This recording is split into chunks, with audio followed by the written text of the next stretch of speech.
আমি আমার বক্তব্য শুরু করি। আসলে সভাপতির বক্তব্যটা কিন্তু অল্প কথা, আমি অল্প কথাই বলবো। পৃথিবীর 100 অধিক দেশে আজ বিশ্ব শিক্ষক দিবস পালিত হচ্ছে। প্রতি বছরই একটা প্রতিপাদ্য বিষয় থাকে। এবারে প্রতিপাদ্য বিষয় হলো শিক্ষকের কণ্ঠস্বর, শিক্ষায় নতুন সামাজিক অঙ্গীকার। আমি যতদূর জানি সেটা হলো আমাদের দেশে ইতিপূর্বে বোধহয়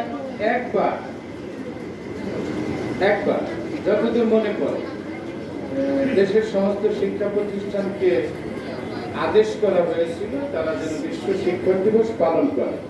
এছাড়া কোনোদিনও আর পালিত হয়নি। আবার এই বছর দেখতে পাচ্ছি এটা। আসলে ইতিপূর্বে অনেকেই অনেক কিছু বলেছে, আমার তেমন কিছু বলার নেই। আর আমার কথাগুলোই তারা বলে দিয়েছে। আমি দুই একটি কথা বলছি, সেটা হলো ইউরোপ, আমেরিকা সহ এশিয়া, ল্যাটিন আমেরিকা সব দেশে শিক্ষক দিবস পালিত হচ্ছে কিভাবে, এটা আমরা এখন